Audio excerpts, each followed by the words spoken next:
Friends, welcome back to my channel the English teacher. आप सभी English lovers का स्वागत है मेरे इस चैनल पे। और मैं हूं अमनदीप, आपके इंग्लिश टीचर, और लाई हूं आपके लिए एक और मज़ेदार से वीडियो जो कि है बिल्कुल आप ही के पसंद के टॉपिक की, the speaking module in IELTS. In this video, I'm going to share my own experience of a real IELTS test exam that is given by me few time ago. So you all will be benefited from this video. So stay tuned and keep watching till the end. Friends, here I am sharing some tips with you that how you can improve your spoken English, because if you are good at spoken English, only then you will be able to achieve your IELTS score in speaking module. Keep these points in your mind while preparing for your IELTS speaking, especially your spoken part, because these tips will really help you as they have had helped me a lot in my own exam. So here we go. Friends, मैं आपको यहाँ पर ये बताना चाहती हूँ, जो भी मैं टिप्स एंड ट्रिक्स आपको बताने वाली हूँ, ये खुद मैंने अपने ऊपर अप्लाई की थी। खुद मैंने इनसे बहुत ज़्यादा हेल्प ली है, तभी मेरा आइल्स स्कोर इतना अच्छा आ पाया है। एंड आपके सामने ही है, आपने शुरू में थंबनेल में देख ही लिया होगा that I score 8.5 out of 9, and just because with the help of these tips. So चलते हैं हमारे टिप्स की तरफ। Your number 1 tip is, first thing comes first. So you have to first of all listen, then you have to read, and third point is to watch.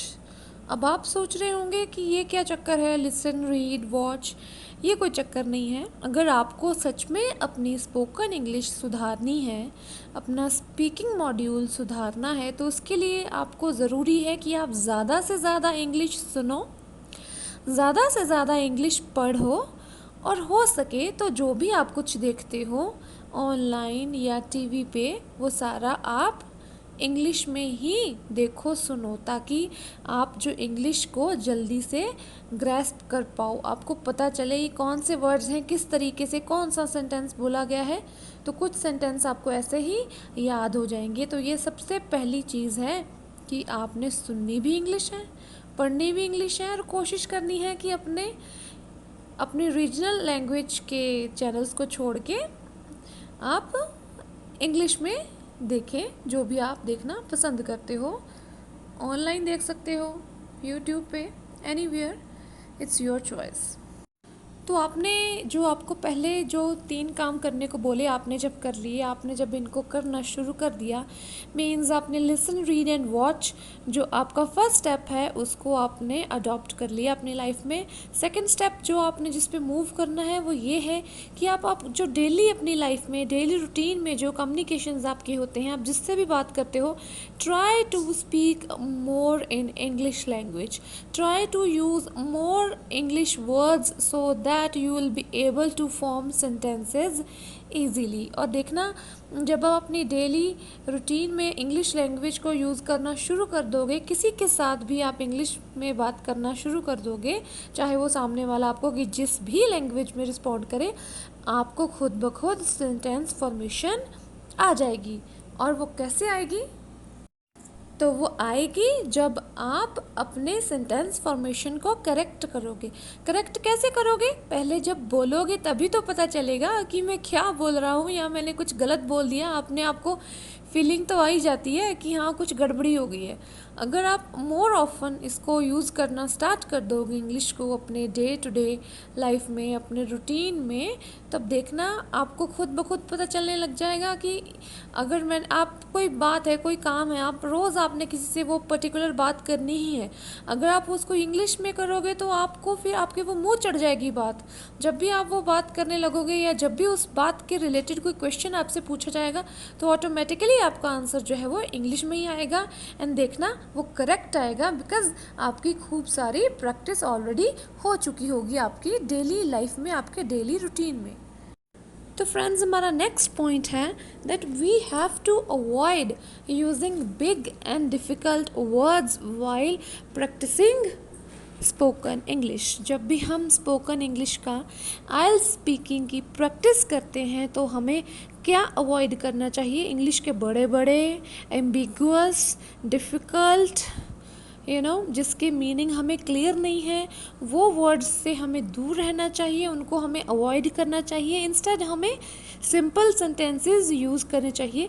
घबराइए मत नहीं, बड़े बड़े वर्ड्स यूज़ करके आपको कोई ज़्यादा बैंड्स नहीं मिलने वाले। मैंने भी सिंपल इंग्लिश में, मैंने जितना सिंपल हो सके उतनी सिंपल इंग्लिश में अपना एग्ज़ाम दिया था। कोई मैंने बड़े वर्ड्स यूज़ नहीं किए थे, ठीक है, कोई ऐसे डिफ़िकल्ट वर्ड्स यूज़ नहीं किए थे कि जिससे मैं खुद ही फंस जाऊं और खुद ही मैं वहाँ पे मुझे पॉज लेना पड़े और मुझे सोचना पड़े कि अरे मैंने ये बोल तो दिया, इसका मीनिंग क्या है, कहीं इससे रिलेटेड मुझे कुछ और ना पूछ ले। सो इन सब चीज़ों से अगर बचना है तो आप छोटे सेंटेंसेस यूज करिए, ठीक है, और बड़े सेंटेंसेस से दूरी बना के रखिए, तभी आपका फ़ायदा रहेगा। तो फ्रेंड्स, आपकी नेक्स्ट और मुझे लगता है अभी तक की सबसे बड़ी टिप जो होगी वो यही है that use your mobile phone and record your own voice. आपके फ़ोन में जो वॉइस रिकॉर्डिंग का ऑप्शन होता है आप उसको इसके लिए यूज़ कर सकते हैं, ठीक है। आप अपने आप को आंसर पूछिए या आपके घर में से किसी को भी आप क्वेश्चंस लिख के दे दीजिए, या कोई आपके पास अगर कुछ लिखे पड़े हैं ऑलरेडी क्वेश्चंस तो वो आप उठा के उनको दे दीजिए और उनको बोलिए कि आप रैंडमली आपसे क्वेश्चंस पूछें। तो जो आपके इंट्रोडक्शन के क्वेश्चंस होते हैं उनकी तैयारी आप ऐसे कर सकते हो कि सामने वाला आपको कोई क्वेश्चंस पूछ रहा है और उसके आंसर आप साथ साथ में रिकॉर्ड करते रहो, ताकि आपको बाद में जब आप सुनो तो आपको पता चले कि मैंने किस बात का किस तरीके से आंसर दिया है और इसमें मैंने क्या गलत कर दिया है, कहाँ पे मैंने ज़्यादा पॉज ले लिया या क्या गड़बड़ होगी। सो ऐसे आपको पता चल जाएगा और इससे आपको जो आपका जो 2 मिनट का जो स्पीकिंग टॉपिक है उसके लिए बहुत हेल्प होने वाली है, क्योंकि आप रिकॉर्ड करके देखोगे, लगातार आपने बोलना है 2 मिनट्स और आपको पता चल जाएगा आपने कितना अच्छा बोला, कितना ठीक बोला, कितना रुके हो, कितना आ ऊ किया है, मतलब जो हम पॉजेस लेते हैं व्हाटएवर।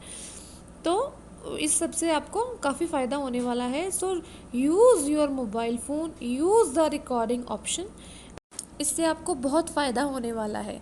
आप खुद के टीचर खुद बन सकते हो। तो आपकी नेक्स्ट इम्पॉर्टेंट जो टिप है आपके लिए वो ये है कि आप अपने आंसर्स को मेमोराइज़ ना करो, अपने आंसर्स को याद ना करो। आपका जो आंसर्स, आपको नहीं पता आपको वहाँ पे कौन से क्वेश्चंस पुट होने वाले हैं, कौन से क्वेश्चंस आपका एग्जामिनर पूछेगा। अगर आप कुछ ही आंसर्स का रट्टा मार लोगे, उनको बस याद कर लोगे और आपसे अगर उन क्वेश्चंस में से कोई क्वेश्चन ना पूछा एग्जामिनर ने, किसी और टॉपिक के ऊपर उसने क्वेश्चंस पूछने शुरू कर दिए, तो फिर क्या होगा।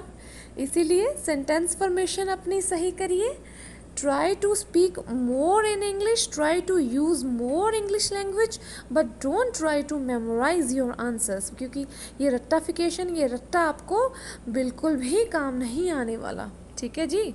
समझिए इस बात को, दिस इज़ वेरी इम्पॉर्टेंट। तो हमने काफ़ी सारे पॉइंट्स डिस्कस कर लिए। अब बात आती है मेन कि आप इंग्लिश बोलते कैसे हो। आपने जब भी अपनी इंग्लिश की प्रैक्टिस करनी है, जब भी आपने अपनी स्पीकिंग की प्रैक्टिस करनी है, अपने फ़ोन पे जब आप रिकॉर्ड करोगे, सुनोगे, तो आप ट्राई करें कि आप ज़्यादा क्लैरिटी के साथ इंग्लिश बोल पाएँ, ठीक है। आपकी आवाज़ क्लियर होनी चाहिए। ये नहीं है कि कहीं आप बिल्कुल ही धीमे हो गए, कहीं बहुत तेज़ हो गए। एक स्पीड पे आप बोलिए, प्लस आपकी जो बोलने की स्पीड है वो भी, आपकी अटरेंस स्पीड है जो, वो भी नेचुरल होनी चाहिए। मीन्स जिस तरीके से नेचुरली आप अपनी लैंग्वेज में बात करते हो उसी तरीके से आपने आइल्स की स्पीकिंग की प्रैक्टिस करनी है, उसी तरह से आपने क्वेश्चंस को आंसर करने की, और जो आपका टॉपिक होगा, क्यू कार्ड होगा, उसकी भी आपने ऐसी ही नेचुरल स्पीड पे ही बोलने की कोशिश करनी है। ऐसा ना हो कि आप जो शॉर्ट क्वेश्चंस हैं उसको आप फटाफट बोल के निकल जाओ, ठीक है, और जो आपका क्यू कार्ड की स्पीड हो वो एकदम ही बैलगाड़ी की तरह बिल्कुल स्लो हो जाए। तो आपने ऐसा नहीं करना, आपकी एक ही पेस, एक ही स्पीड होनी चाहिए और बहुत ही आपने क्लियरली ट्राई करना है कि क्लियर बोलें ताकि आपके एग्ज़ामिनर को आपकी समझ आए। देखिए हमारा जो इंडियन एक्सेंट है वो बहुत ही ज़्यादा क्लियर है बाकी एक्सेंट से। मीन्स जब कोई इंडियन बोलता है, इंडियन इंग्लिश बोलता है, तो वो ज़्यादा अच्छे से समझी जाती है, ठीक है, in respect with other languages, so other dialects. So ये आपके लिए प्लस पॉइंट है कि आपकी ज़्यादा अच्छे से समझ आएगी, ठीक है, काफ़ी क्लैरिटी होती है इंडियन इंग्लिश में। प्लस आपकी स्पीड का आपने ख़ास ख्याल रखना है, अपनी स्पीड को ऊपर नीचे नहीं, एक ही पेस पे आपने आंसर्स देने हैं पूरे के पूरे आईएलटीएस स्पीकिंग मॉड्यूल के। The most important thing in your whole IELTS speaking module is that you have to keep smiling all the time. Yes, if you'll keep smiling during your exam, then you will look more confident. और अगर आप ज़्यादा confident लगोगे तो आपका examiner भी खुश हो जाएगा। ये नहीं है कि आप दांत निकालने लग जाओ, it's just a simple sweet small smile आपने अपने फेस पे रखनी है ताकि आपके एग्जामिनर को लगे कि आप कंफर्टेबल हो and you are fully prepared. Okay, so keep this thing in mind. और आपने जो कोशिश करनी है जब भी आप अपनी प्रैक्टिस करोगे अपनी स्पोकन इंग्लिश की, तो आपने यही कोशिश करनी है कि धीरे धीरे पहले तो आप ट्राई करो। अगर आपको प्रॉब्लम आ रही है सेंटेंस फॉर्मेशन में, तो पहले आप सिंगल सेंटेंसेस में ही अपने आंसर्स दो, फिर धीरे धीरे अपने सेंटेंसेस को एक्सटेंड करना, बढ़ाना शुरू करो, ठीक है। फिर आपका बहुत शॉर्ट एंड स्वीट आंसर नहीं चलेगा, फिर आपको आंसर्स को 2 और 3 सेंटेंसेस में कम से कम खींच के लेके आना है, तभी आपका इम्प्रेशन जो है आपके एग्जामिनर पे अच्छा पड़ेगा। लेकिन स्टार्ट करने के लिए सिंगल सेंटेंस इज़ गुड, लेकिन आपने जब सिंगल सेंटेंस में आंसर देना स्टार्ट कर दिया तो आपको उसको धीरे धीरे एक्सटेंड करना चाहिए, कोशिश करनी चाहिए, और ये करना भी ज़रूरी है। Because sometimes your examiner will ask you some kind of questions that you have to answer in few sentences. Then at that time you will have no choice but to speak more than a single sentence, ठीक है। तो इससे अच्छा है कि आप पहले से ही अपनी प्रैक्टिस करनी शुरू करें। तो फ्रेंड्स, फ़िलहाल यहीं पे लगाते हैं ब्रेक और अपने इस वीडियो को हम यहीं पे स्टॉप करते हैं, क्योंकि इस वीडियो को मैं आगे बढ़ाऊंगी तो टाइम ज़्यादा लंबा हो जाएगा, वीडियो ज़्यादा लंबी हो जाएगी और लंबी वीडियोस बोरिंग होती है। So I don't want my videos to be boring, और मैं चाहती हूँ कि आप फ़िलहाल इतने ही पॉइंट्स जो हैं जो उनको ध्यान में अपने दिमाग में बिठा लीजिए, क्योंकि ये स्टार्टिंग पॉइंट्स हैं आपके और ये आपको दिमाग में आपके होने बहुत ही ज़्यादा ज़रूरी हैं। इसका नेक्स्ट पार्ट मैं जल्दी ही लेके आऊँगी, क्योंकि आगे के जो पॉइंट्स हैं वो भी इम्पॉर्टेंट है।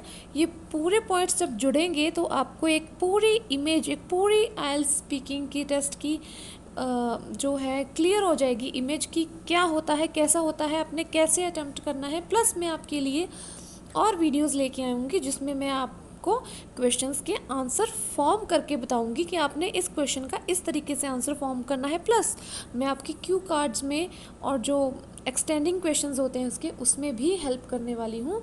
So keep watching, do subscribe my channel, like this video if you think these tips will be helpful for you, and do share with your friends, क्योंकि अगर आप शेयर करोगे तो क्या करोगे तो ठीक है। फ्रेंड्स, मिलते हैं एक और नई वीडियो में कुछ ऐसे ही इंटरेस्टिंग टॉपिक्स के साथ। प्लस इसको भी हम एक न्यू वीडियो में एक्सटेंड करेंगे इस टॉपिक को। So to be continued this time. So thanks for watching, and your English teacher is signing off for today. Bye bye.